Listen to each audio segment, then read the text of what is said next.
Hello, good morning friends. এখন ঘড়িতে বাজে 5টা।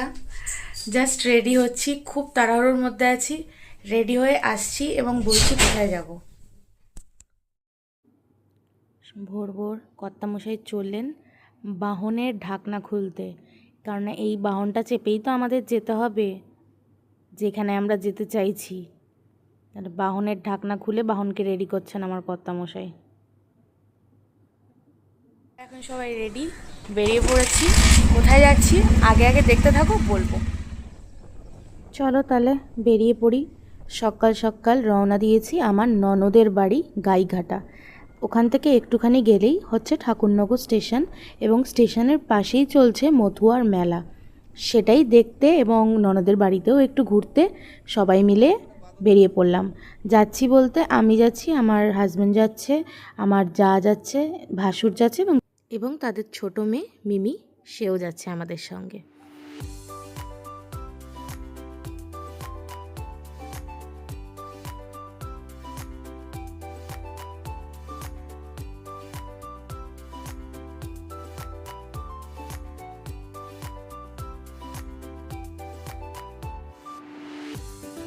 অনেকটাই দেখতে দেখতে চলে এলাম। এটা অলমোস্ট চলে এসেছি ওই এয়ারপোর্ট ধাবাটার সামনাসামনি, মানে এয়ারপোর্টের সামনাসামনি যে ধাবাটাতে আমরা চা খেতে গেছিলাম, সেই ধাবাটার আজকেও আমরা সবাই মিলে চা খাবো। ওই যে দেখতে পাচ্ছ, তোমাদের আগের ব্লগে দেখিয়েছিলাম মায়ের মন্দিরটা, সেদিন সন্ধেবেলা ছিল। আজ সকালবেলা মায়ের দর্শন করে সবাই মিলে চললাম ননদের বাড়ির উদ্দেশ্যে। দেখতে দেখতে পৌঁছে গেলাম ধাবাতে। সকাল সকাল একটু চা না খেলে ঘুম ছাড়ে না, আর ঘুম না ছাড়লে বাইক চালানো যাবে না, আর বাইক না চালালে আমরা পৌঁছাতে পারবো না যেখানে আমরা যেতে চাইছি। তাই একটু চায়ের চুমুক দিয়ে আবার রাস্তায় নেমে পড়ব ননদের বাড়ির উদ্দেশ্যে। ধাবার চাগুলো এত বড় বড়, তাই মানুষ যেহেতু 4টে বড় আর একটা ছোট, ও তো চা খাবে না, তাই জন্য আমরা 2 কাপ চা নিয়েছিলাম। মানে 2 কাপ নয়, ওটা 2 গ্লাস। আর ওখানে যে আমার ভাসুরের মুখটা দেখলে, ওখানে দুজনের ব্যাগ নেওয়ার অশান্তি চলছিল, তাই জন্য আমার ভাসুরের মুখটা ওরকম ছিল, উনি কমেডি করছিলেন। এদিকে সূর্যি মামাও কিন্তু উঠে পড়েছে। এবার পরিবেশটা দেখে বুঝতেই পারছো যে আমরা শহর ছেড়ে গ্রাম্য পরিবেশের দিকে এগোচ্ছি, এবং জাস্ট কিছুক্ষণ আগেই আমরা বারাসাত ক্রস করে গাইঘাটার দিকে এগোচ্ছি।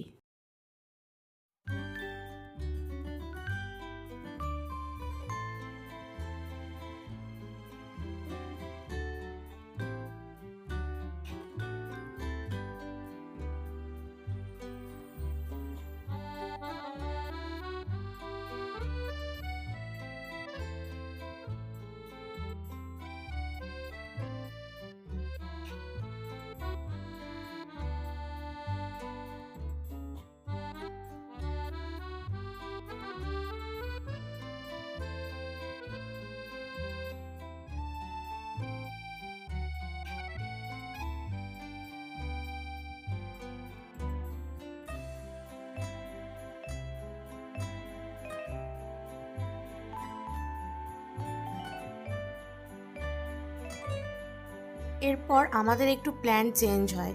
গাইঘাটার দিকে যাচ্ছিলামই কি আমার ভাসুর বলল একটুখানি চাকলা মন্দিরটা ঘুরে তারপরেই যাই। তাই আবার ওখান থেকে একটু ইউটার্ন নিয়ে রওনা দিলাম চাকলা মন্দিরের উদ্দেশ্যে। দেখতে থাকো।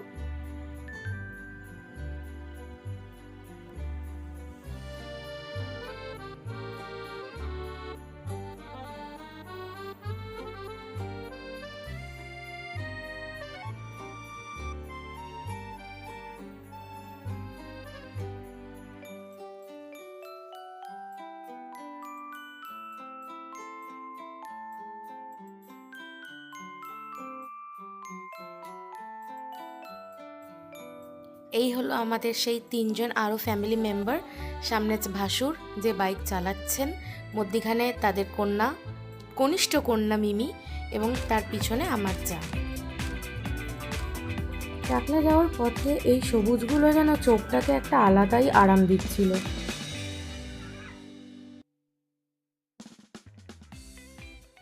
সবুজকে দেখতে দেখতে পৌঁছে গেলাম আমাদের লোকনাথ বাবার মন্দির চাকলা। চলো তাহলে এবার তোমাদের চাকলা মন্দিরটা একটু ঘুরিয়ে দেখাই। অনেকেই হয়তো ঘুরে এসছো বা দেখে এসছো, যারা দেখোনি তারা আমার চোখ দিয়ে আজকে দেখে। আমরা অনেক সকাল সকাল মন্দিরে ঢুকেছিলাম, তখন সকালবেলা মন্দিরে কেউই ছিল না, তাই জুতো রাখার জায়গাও পুরোই ফাঁকা ছিল এবং মন্দিরটা মানে সদ্য ধোয়ানো হয়েছে। ভিতরে যত যাব দেখতে পাবে যে পুরো মন্দিরটাই ধোয়ানো এবং জল থই থই করছে। চাকলা মন্দিরে একটা ভালো জিনিস দেখলাম যে হেলমেট রাখার জায়গা করা আছে, তাই সবাই হাতে করে হেলমেটগুলো আর না বয়ে সবাই ওখানে হেলমেটগুলো রেখে মন্দিরে ঢুকে পড়লাম।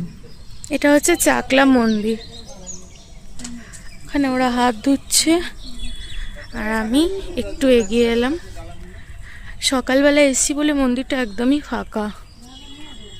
এর আগেও আমরা এসছি, ভীষণ ভিড় ছিল, কিন্তু যেহেতু এটা অনেক দেখুন গাছে কত কাঁঠাল, মানে এখন যেটা ইঁচড় হয়ে রয়েছে এটা পরে কাঁঠাল হয়ে যাবে। আর এই হলো মন্দির। তুমি এরকম খুব আমি করে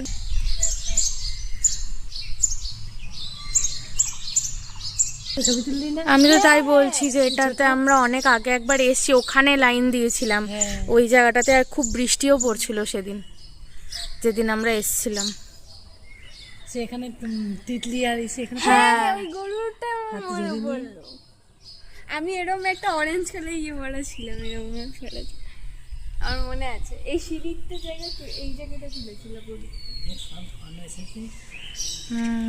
আমরা সকালবেলা এসছি বলে তাই একদম ফাঁকা এবং মন্দির সদ্যই ধোয়ানো হয়েছে, জল দিয়ে পুরো ভিজে। এখানে শালিকরা সব খাচ্ছে। এখানে মনে হচ্ছে চাল ছড়িয়েছে যার জন্য ওরা খেতে এসছে। চড়াই বাচ্চা শালিক একদম। ওই দোকানগুলো পরে খোলে, ওই পুজো।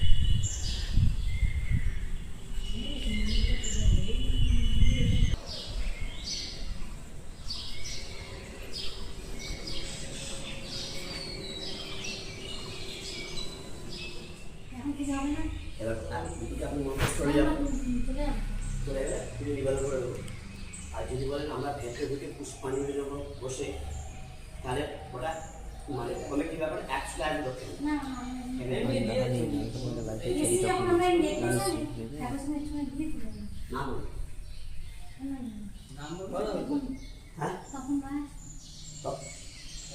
তপন রায় গোত্র, বিষ্ণুরাম তত্ত্ব কাশ্যপ গোত্র সব তপন রায়।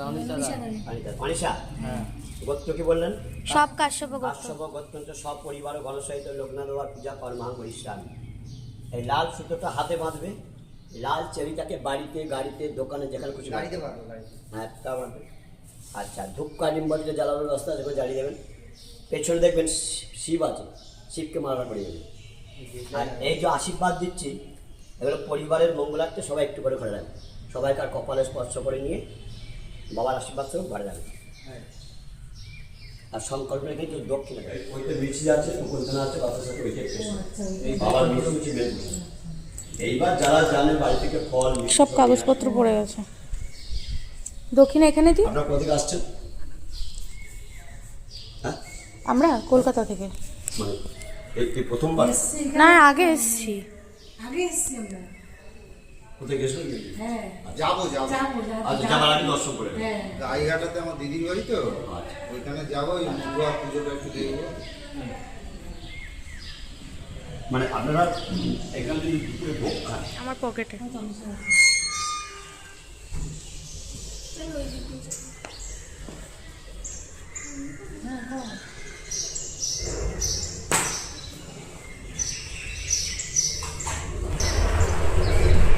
মন্দিরে পুজো দেওয়া হয়ে গেছে, এবার আমরা যাচ্ছি কি করতে, ধূপ জ্বালাতে।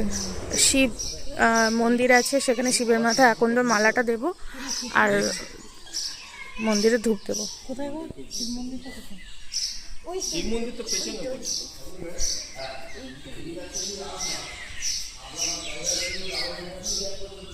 এখানে মনে হয় যজ্ঞ হয়, খুব বড় একটা হোমকুণ্ড করা আছে।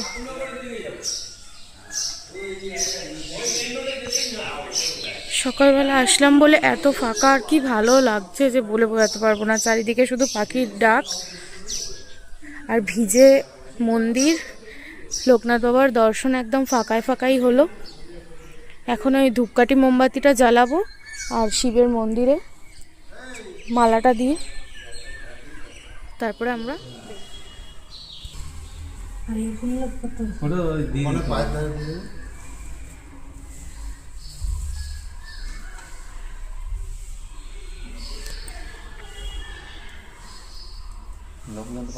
আমার যা পুজো করতে পারলে আর কিছু যায় না। বাড়ির পুজোটা হবে না আজকে, ওই জন্য এখানে শিব ঠাকুর পেয়ে, লোকনাথ বাবা পেয়ে উনি খুব খুশি হয়েছে এবং যত ফুল আছে সব শিবের মাথায় জড়িয়ে দিচ্ছে। লোকনাথ বাবার কোলে, পায়ে, হাতে, মাথায়ও পারলে দিয়ে দেবে। বল, রোদ নেই, কিছু নেই, সানগ্লাস পরে ঘুরছে।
আর জোরে জোরে না নবীনগরের উপরে সিটগুলো কেমন নরম।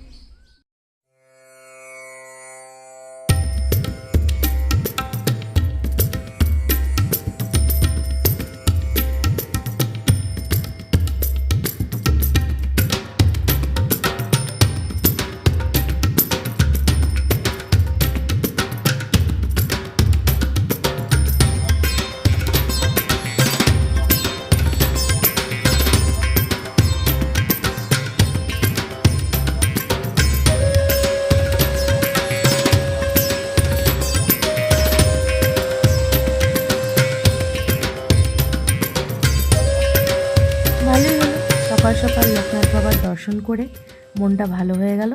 এবার আবার আমরা রওনা দিলাম আমাদের গন্তব্য।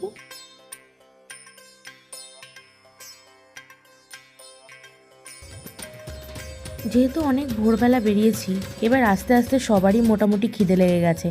আর যেহেতু খালি পেটে লোকনাথ বাবার মন্দিরে পুজো দেওয়া হয়ে গেছে, তাই আর কারোরই মনে কোনো দ্বিধা নেই। তাই একটু যাওয়ার পথে দাঁড়িয়ে পড়লাম একটা মিষ্টির দোকানে একটু কচুরি খেতে।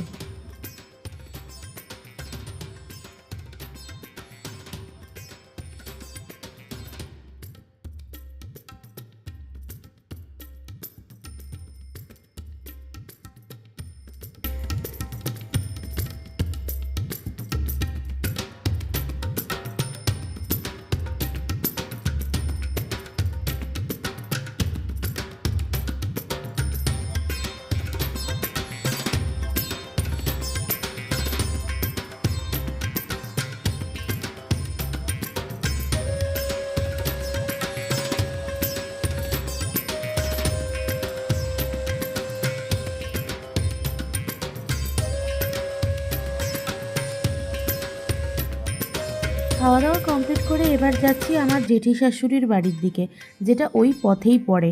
এবং এইটা হলো অনেক পুরনো আমাদের কুলপুকুর মা কালীর মন্দির। শুধু পুরনোই বলো না, খুব জাগ্রত এই কালী হ্যাঁ, মন্দির। একদমই তাই, শুধু পুরনোই নয়, খুবই জাগ্রত। চলো তোমাদেরকে একটু ভিতরটা ঘুরিয়ে দেখাই।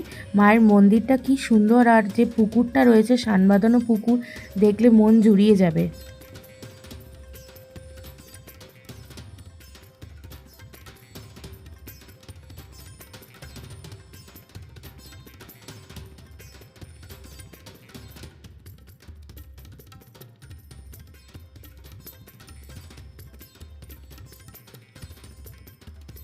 মন্দির থেকে বেরিয়ে সোজা চলে এলাম আমার জেঠি শাশুড়ির বাড়ি। এখন আমার জ্যাঠা শ্বশুর বা জেঠি শাশুড়ি কেউই আর এই পৃথিবীতে নেই, তারা কিছুদিন আগেই গত হয়েছেন। বাড়িটা পড়ে আছে যেখানে আমার বড় ভাসুর এবং বড় বৌদি এবং তাদের 2 কন্যা থাকেন। তাই মেনটেনেন্স খুব একটা নেই বললেই চলে। অনেকটা জায়গা কি না মেনটেনেন্স করাটা সম্ভব নয়। এত বড় বাড়ি কি মেনটেন করা যায় বলো? আজকালকার দিনে এত মেনটেন করে কেউ রাখতে পারে না। তবু ওরা যতটা পারে থাকার মতন করে রেখেছে। দেখো কত বড় জায়গা, পিছনে কত জমি জায়গা পড়ে রয়েছে, অথচ মানুষ আর কেউই নেই এগুলোকে উপভোগ করার জন্য। চলো তাহলে আবার বেরিয়ে পড়ি যেখানে যাচ্ছিলাম সেই জায়গার উদ্দেশ্যে। এইবার আস্তে আস্তে রোদ মাথার উপরে চড়াও হচ্ছে এবং গরম লাগা শুরু হয়েছে, তাই আর কোথাও না দাঁড়িয়ে এবার সোজা গিয়ে উঠবো আমার ননদের বাড়িতে। চলো তাহলে দেখতে থাকো। এই ঢুকে পড়লাম আমার ননদের বাড়ির গলিতে। এবার দেখতে থাকো, আর একটুখানি গেলেই আমরা পৌঁছে যাব। তারপরে বাকিটা তোমাদের দেখাচ্ছি ঘুরে ঘুরে। তার বাড়িটাও খুব সুন্দর, দেখলেই বুঝতে পারবে। গ্রামের বাড়ি এমনিই দেখতে সুন্দর হয়, কি গুছিয়ে রাখুক না রাখুক, গ্রাম্য পরিবেশের মধ্যে বাড়িঘর যেন একটা অদ্ভুতই দেখতে লাগে। চলে এসেছি আমার ননদের বাড়ি। রাস্তায় বেশি ব্লগ ওখানে গিয়ে আর করতে পারবো না লোকের বাড়িতে, জাস্ট বাড়িটা ঢোকা অবধি তোমাদের দেখিয়ে দেবো, বাকি যদি যখন যেরকম পারবো দেখাবো। চলে এসেছি।